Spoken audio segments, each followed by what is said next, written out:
Hello and welcome to this episode of Hobby 1-to-1, which is all about priming.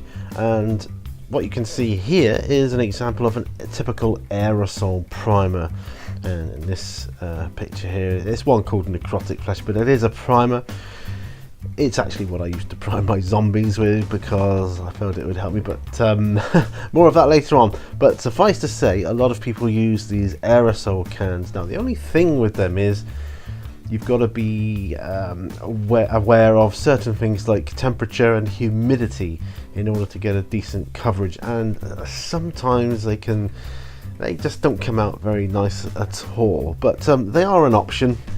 There's an army painter on there. You can get them from many different hobby shops and even DIY places, things like Halfords and places like that. You can also do on like auto primer paints for that kind of thing. They all work well with the hobby, but they all suffer from the same thing of having to be aware of temperature and humidity. Okay, so what I use are these Vallejo primers, and you can get them in various colors.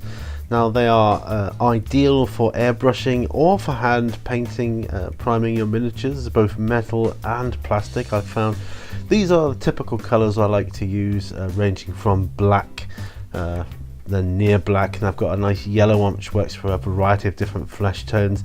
I've got a light grey one and a white.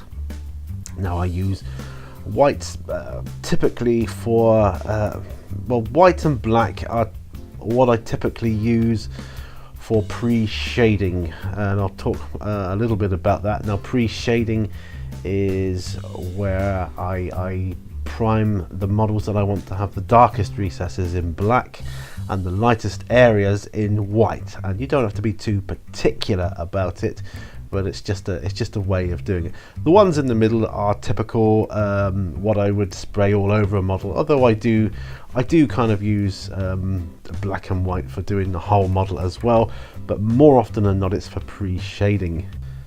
So basically, pre-shading is where you prime the model in darker or lighter primer in order to make the outer layers or the layers that you put on afterwards darker or lighter, depending on where you want to go. And this helps to bring out detail of the model.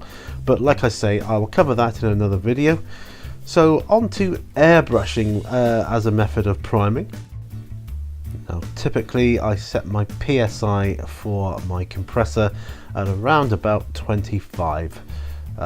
For me, I've discovered through experience that this is the best pressure for me. When I started airbrushing, I like to have a higher pressure because it felt more like between 30 and 40, because it felt more akin to using a rattle can that I talked about earlier on.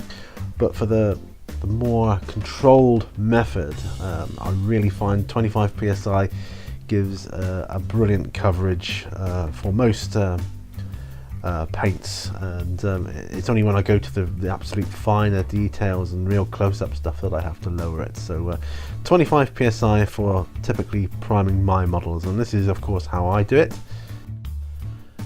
So what I like to do is just put a few drops of retarder into my airbrush first of all, because what I find is I like to get it going through, as you saw it coming out there. And then with the consequent paint or primer that you put through, there's far less chance of it drying on the tip of the needle with the retarder. Now it looks like I'm going to be putting a lot of paint in here, but it isn't. It's because it's almost run out. So I'm just trying to, it's literally only a couple of drops in there, so I'm really trying to squeeze out as much as I can. It's almost empty there, but there is enough in there for the purpose of this. One great thing about an airbrush is you use far less paint because coverage is so much more spread out. So I won't cover techniques of airbrushing in this. I've got an airbrushing playlist for those of you that are interested in that, so head on over there and check that out. This is just literally basic priming all around the model, and then on top, of course, you can keep controlling the air, and you can depress the trigger to just have air coming out and then gradually introduce the paint or primer as it comes. That's essentially the trick with getting the control of this. Typically I don't airbrush infantry size models. I kind of reserve that for things like tanks or bigger monster size models, but there it is. That's airbrushing primer. Now the same primer, exactly the same, can be used for hand brushing the primer, and I'm just putting a few drops into a little mixing pot there, which is essentially a milk carton lid. But there you can put any additives in it if you want to, like retarder or whatever, if you're going to be doing a lot of them. But for the purpose of this, just one model, there's no need. And the Vallejo primer is airbrush ready, so there really is no need to fit it down at all. Now the sole reason I like to hand brush my primer on, because obviously it takes longer, but the sole reason is I like to get a feel for the model.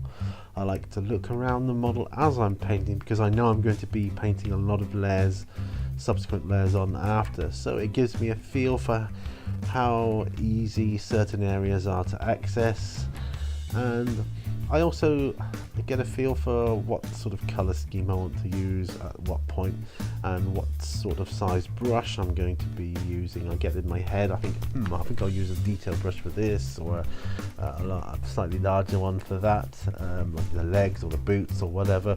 Of course, for priming I just use the same size brush all over, because you don't need to, and I don't use a huge brush on it, because like I say, I want to get a feel for the model. I want to look around the model, like those arrows there for instance. I'm thinking, I think I'd like to use a detailed brush and use brown on the shaft of the arrows, and I think I'll use, I don't know, like a flesh for the flights or whatever, just an example. But there, that's how my kind of thought process goes, and that's why you see me hand priming models like this, particularly on my On the Bench series. Because although I'm talking to you, these thought processes are all going through my mind at the time, and that's what I enjoy, and also I find it therapeutic. So that's another reason. I find it calming. It calms me down and makes me feel happy. I just enjoy it. So if I had like a load of these to paint, then I'd be thinking, I'll airbrush primer them, especially if they were needed for something like a game or a commission or whatever. But I don't. I prefer to hand brush them. And there they are, the two different ones side by side. Of course they're still shiny because they're wet in places. Literally just been primed, so still wet, but there you are. When they dry matte, and they look exactly the same, identical. And there you go, that's my priming. Thank you very much for watching this episode. If you enjoy it, please check out my Patreon. Please like, share, subscribe, hit the bell button for future updates. And yes, I will see you on the next video. So remember, all brushes lead to war, and bye for now, folks. Bye bye.